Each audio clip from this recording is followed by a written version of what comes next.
Assalamualaikum warahmatullahi wabarakatuh.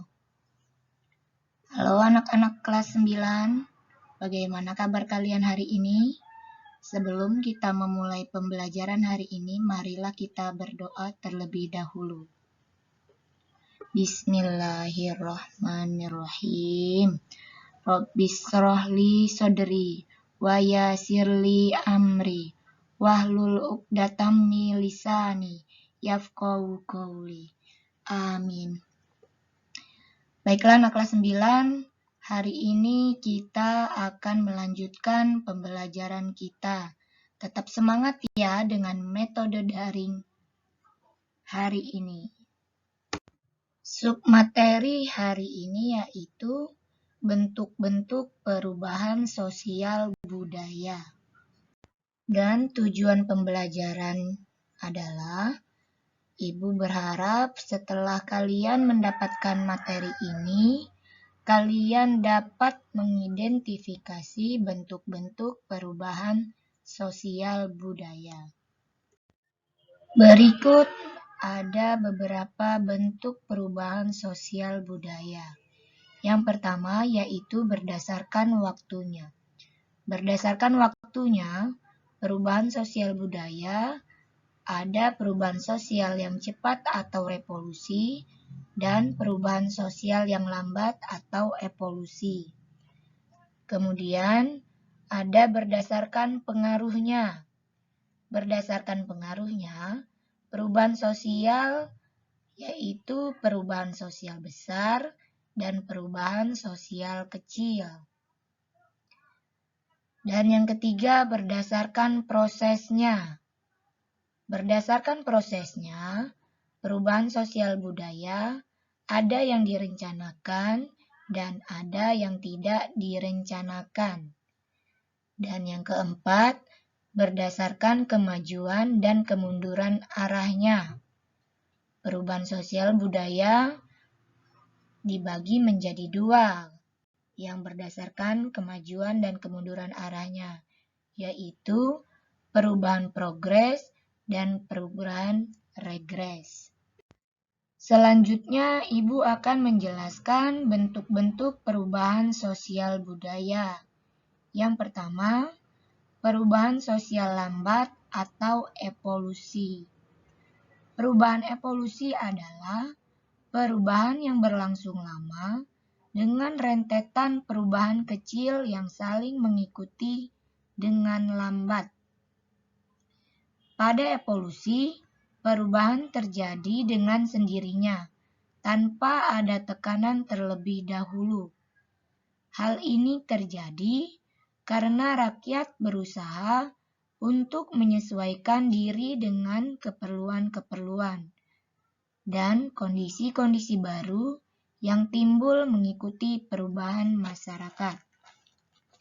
Jadi kata kunci perubahan sosial budaya evolusi yaitu perubahan sosial budaya yang terjadi perubahan membutuhkan waktu yang lama atau lambat. Contohnya, perubahan dari masyarakat tradisional menuju modern. Atau kalau yang kalian lihat di gambar berikut ini adalah suku anak dalam Jambi. Suku anak dalam Jambi ini saat ini sudah mulai ada perubahan. Yang dulu mereka benar-benar masih primitif, saat ini mereka sudah memperbolehkan atau sudah mulai menerima masyarakat luar dengan mau diajari untuk belajar membaca, berhitung, dan sudah mulai ada yang menggunakan pakaian. Yang kedua yaitu perubahan sosial cepat atau revolusi. Yang kedua ini kebalikan dari yang pertama. Kalau yang pertama perubahan sosialnya terjadi secara lama atau lambat, dan kalau yang kedua ini atau revolusi ini perubahan sosial yang terjadi sangat cepat. Revolusi merupakan perubahan sosial dan kebudayaan yang berlangsung secara cepat dan menyangkut pokok-pokok kehidupan masyarakat. Revolusi bisa terjadi dengan atau tanpa perencanaan dan dapat dilakukan dengan atau tanpa kekerasan. Dan ada beberapa syarat terjadinya revolusi. Yang pertama, yaitu adanya seorang pemimpin. Jadi, dalam revolusi itu membutuhkan seorang pemimpin. Dan yang kedua, ada keinginan dari masyarakat untuk mengadakan perubahan. Nah, yang kedua ini, ada keinginan dari masyarakat untuk mengadakan perubahan ini muncul dari rasa ketidakpuasan masyarakat terhadap hal-hal yang menurut masyarakat tidak sesuai atau tidak menguntungkan. Jadi, mereka menginginkan perbaikan atau perubahan. Maka bisa terjadilah revolusi. Kemudian, yang ketiga, ada momentum yang tepat untuk mengadakan revolusi, yaitu ketika keadaan sudah tepat dan baik untuk mengadakan suatu gerakan. Jadi untuk mengadakan revolusi pun, mereka memerlukan waktu yang tepat atau momentum yang tepat. Yang keempat, ada pemimpin yang dapat menampung keinginan atau aspirasi rakyat dan merumuskan aspirasi tersebut menjadi suatu program kerja. Nah, itulah beberapa syarat terjadinya revolusi. Di Indonesia pun pernah terjadi revolusi. Salah satu hal yang bisa dianggap revolusi besar di Indonesia adalah proklamasi kemerdekaan, yang sekaligus menjadi tanda bahwa Indonesia telah terlepas dari jajahan negara lain. Perubahan yang begitu cepat dari masa Belanda yang dilanjutkan Jepang hingga merdeka merupakan suatu yang dihasilkan dari revolusi bangsa Indonesia. Berikutnya yaitu perubahan sosial besar. Perubahan yang menyangkut masyarakat secara luas dan membawa pengaruh yang berarti bagi kehidupan sosial. Jadi, perubahan sosial besar ini mempunyai pengaruh yang besar bagi masyarakat. Apabila perubahan tersebut dapat mengubah sendi-sendi kehidupan masyarakat yang penting, seperti sistem kepemilikan tanah, stratifikasi sosial, dan sebagainya.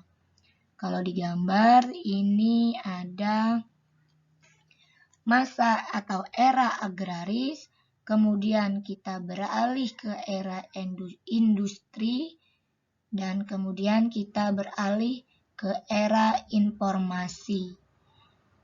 Nah, ini mempunyai pengaruh sosial yang besar bagi kehidupan masyarakat. Berikutnya, perubahan sosial kecil. Perubahan yang tidak menyangkut seluruh unsur masyarakat dan tidak mengubah lembaga sosial yang ada di lingkungan sosial. Jadi, perubahan sosial kecil ini perubahan yang pengaruhnya kecil. Perubahan yang kurang membawa pengaruh langsung atau kurang berarti bagi masyarakat yang bersangkutan. Perubahan yang demikian ini tidak sampai membuat keguncangan-keguncangan dalam masyarakat. Contohnya, perubahan mode pakaian, perubahan mode rambut, dan sebagainya.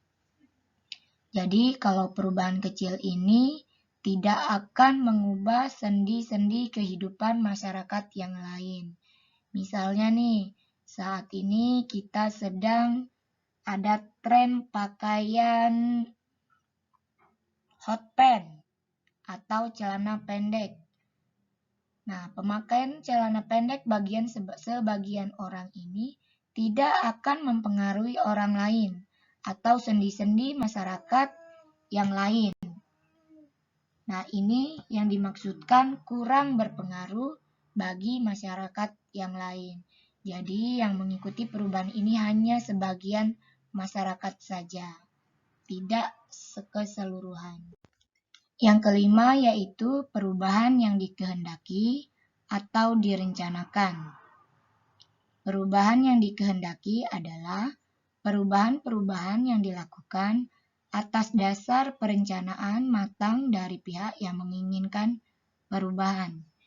Jadi, perubahan yang direncanakan ini memang diinginkan oleh pihak-pihak yang hendak mengadakan perubahan di dalam masyarakat. Nah, pihak yang menghendaki suatu perubahan ini dinamakan agent of change, yaitu seseorang atau sekelompok orang yang mendapat kepercayaan dari masyarakat sebagai pemimpin satu atau lebih lembaga-lembaga kemasyarakatan. Oleh karena itu, suatu perubahan yang direncanakan selalu di bawah pengendalian dan pengawasan agent of change. Secara umum, perubahan berencana dapat juga disebut perubahan dikehendaki. Contohnya adalah diputuskannya kebijakan desentralisasi yang menggantikan keputusan sentralisasi. Apa itu desentralisasi? Desentralisasi adalah kebijakan pemerintah daerah mengurus secara mandiri keuangan dan politik daerah. Sedangkan sentralisasi adalah segala kebijakan dan keputusan yang ada di tangan pemerintah pusat. Berikutnya yaitu perubahan yang tidak dikehendaki atau tidak direncanakan. Perubahan yang tidak dikehendaki adalah perubahan sosial yang ada di luar jangkauan masyarakat. Perubahan yang tidak terencana sering membawa masalah dan kekacauan pada masyarakat. Contohnya bencana alam, yaitu banjir, tsunami, gunung meletus. Nah, semua perubahan itu tidak direncanakan atau tidak dikehendaki oleh masyarakat. Nah, inilah juga atau bencana alam itu juga menyebabkan perubahan yang tidak direncanakan atau tidak dikehendaki karena perubahan itu membawa masalah atau kekacauan pada masyarakat. Yang ketujuh yaitu perubahan sosial progres. Perubahan sosial progres yaitu perubahan sebagai suatu kemajuan, merupakan perubahan yang memberi dan membawa kemajuan pada masyarakat. Hal ini tentu sangat diharapkan, karena kemajuan itu bisa memberikan keuntungan dan berbagai kemudahan pada manusia.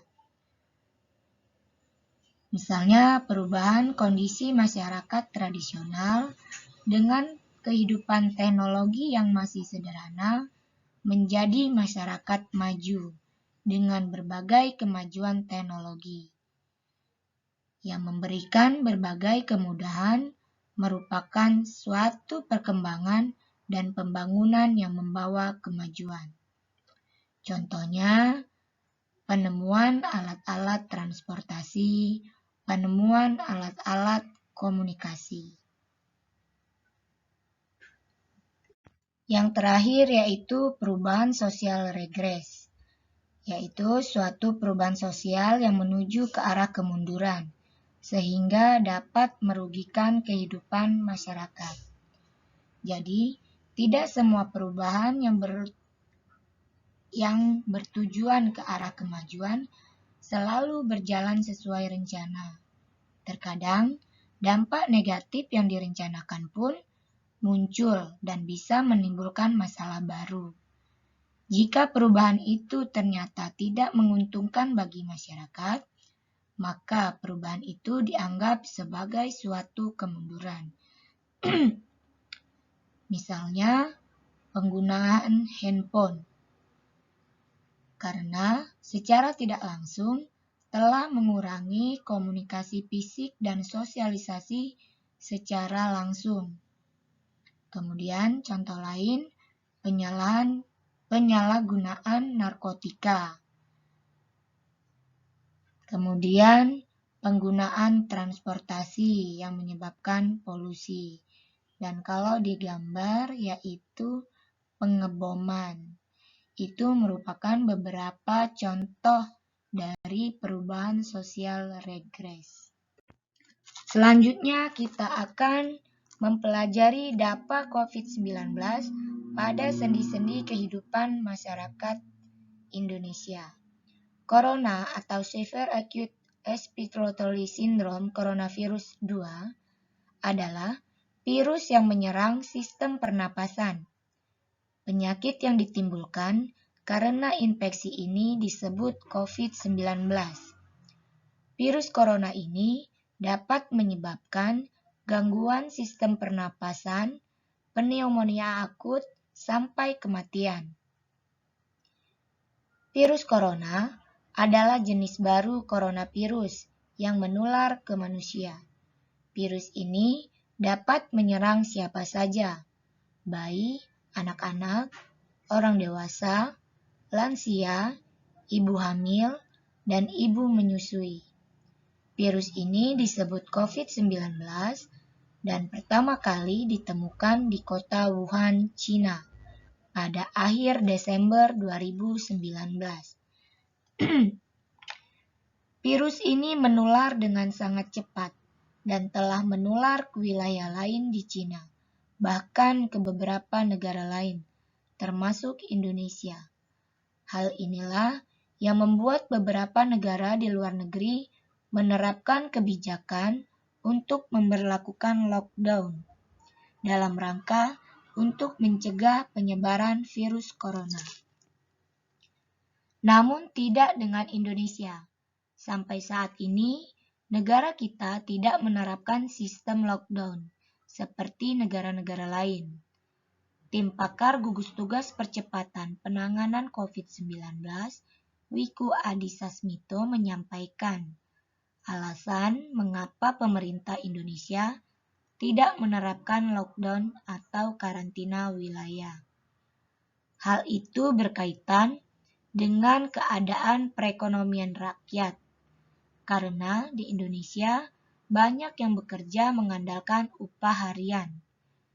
Itu menjadi salah satu kepedulian pemerintah agar aktivitas perekonomian dapat tetap berjalan. Untuk itu, pemerintah menghimbau kepada masyarakat untuk melakukan pembatasan interaksi sosial atau social distancing terkait dengan adanya penyebaran COVID-19. Hal itu juga didukung dengan kebijakan setiap kepala daerah, di antaranya meliburkan sekolah dan menutup sementara tempat wisata, dan meliburkan pabrik untuk sementara waktu, untuk mencegah atau menghambat penyebaran virus COVID-19. Lockdown artinya membatasi satu wilayah atau daerah, dan itu memiliki implikasi ekonomi, sosial, dan keamanan. Maka dari itu, kebijakan untuk menerapkan kegiatan lockdown belum bisa diterapkan saat ini. Namun, sebagian sekolah, tempat pariwisata, dan pabrik telah ditutup untuk sementara. Akibat dari penyebaran virus ini juga, para pelajar dan mahasiswa diliburkan sampai waktu yang tidak ditentukan. para pelajar tersebut tidak semata-mata diliburkan karena mereka juga diberikan kewajiban untuk belajar di rumah. Mereka diberi tugas rumah dan belajar online, seperti yang kita lakukan seperti saat ini. Hal ini menjadi tugas tambahan bagi orang tua, karena harus memantau perkembangan belajar anak di rumah. Tempat-tempat pariwisata juga ditutup untuk sementara waktu, untuk memutus rantai penyebaran virus COVID-19. Akibatnya, tempat-tempat pariwisata tersebut mengalami kerugian, dikarenakan tempat wisata yang sepi pengunjung, namun pihak swasta masih harus tetap memenuhi biaya operasionalnya. Di beberapa daerah pabrik garmen terpaksa harus diliburkan, karena orderan atau pesanan pun menjadi terbatas karena adanya wabah COVID-19 ini. Ada beberapa pabrik yang meliburkan seluruh karyawannya, namun ada pula pabrik yang memberi kebijakan hanya sebagian saja karyawan yang dirumahkan. Para karyawan tersebut akan dipanggil kembali ketika orderan atau pesanan di pabrik tersebut telah kembali normal. Bagi karyawan atau buruh yang dirumahkan, mereka tidak mendapatkan gaji selama mereka dirumahkan. Akibatnya, keadaan perekonomian para karyawan atau buruh tersebut memburuk. Keadaan ini menyebabkan peningkatan jumlah pengangguran, walaupun hanya sementara. Tetap saja bagi karyawan yang dirumahkan, mereka kehilangan pekerjaan dan sumber penghasilan mereka untuk sementara waktu.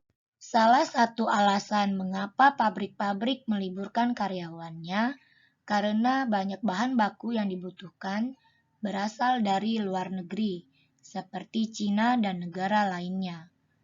Namun, ada beberapa pabrik yang masih mempekerjakan karyawannya seperti biasanya. Walaupun mereka tetap dapat bekerja dan memiliki penghasilan seperti biasanya, resiko yang mereka tanggung juga sangat tinggi. Dari segi perekonomian mungkin saja mereka tercukupi, tetapi resiko kesehatan yang mereka tanggung juga sangat tinggi, karena mereka masih harus beraktivitas di satu ruangan yang terdapat banyak orang di dalamnya. Salah satu pabrik garmen di Sukabumi contohnya, sebagian karyawan dirumahkan karena orderan atau pesanan yang didapat perubahan tersebut menurun akibat pandemi virus corona ini. Dan salah satu pabrik di daerah Bekasi yang meliburkan karyawannya untuk mencegah terjadinya penyebaran virus COVID-19. Tetapi, ada juga sebagian pabrik yang terpaksa memutus hubungan kerja atau mem-PHK karena perusahaan tersebut menunda produksi akibat pandemi virus corona ini. Dampak dari penyebaran virus ini juga berdampak terhadap perekonomian masyarakat. Contohnya, kunjungan para konsumen ke pusat perbelanjaan menjadi menurun. Sebagian konsumen lebih memilih untuk berbelanja secara online untuk menghindari penyebaran virus ini. Akibatnya, pasar dan pusat perbelanjaan menjadi sepi pengunjung. Menurut para ahli kedokteran, penyebaran virus COVID-19 sangatlah cepat karena penularan virus COVID-19 sering tidak sengaja dilakukan. Contoh penularannya melalui benda, merupakan media yang bisa menjadi cara penularan yang masif. Menurut penelitian COVID-19, dapat bertahan hidup 3 hari dengan menempel pada permukaan benda. Berikutnya ada lembar kerja siswa. Nah, ada beberapa gambar dalam lembar kerja siswa ini. Kalian amati gambar di atas sehingga kalian dapat memberikan penjelasan dan argumentasi. Yang pertama, atau 1, berikan ulasan singkat mengenai bentuk perubahan sosial budaya. Dilihat dari waktunya. Amati gambar 1.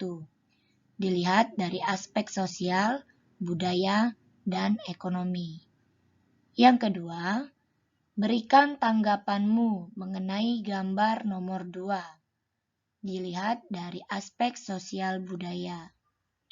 Yang ketiga, jelaskan pendapatmu mengenai perbedaan yang mendasar mengenai pakaian yang dikenakan tenaga medis saat sebelum dan sesudah COVID-19 dan berikan alasanmu mengenai perbedaan tersebut.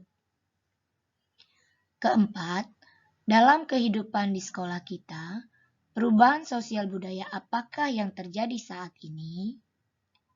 Yang kelima, sebutkan minimal 3 perilaku yang seharusnya dikembangkan dalam sekolah kita. Kita sebagai masyarakat terpelajar dalam menghadapi mangsa kenormalan baru. Kerjakan di kertas selembar di buku. Kalian tulis soal dan jawabannya, kemudian foto dan kirimkan ke WA pribadi Ibu. Sekian pembelajaran kita untuk hari ini. Kurang dan lebihnya Ibu mohon maaf, kepada Allah Ibu mohon ampun. Terima kasih. Wassalamualaikum warahmatullahi wabarakatuh. Demikianlah untuk pembelajaran hari ini. Semoga bermanfaat bagi kita semua. Sekian dan terima kasih. Wassalamualaikum warahmatullahi wabarakatuh.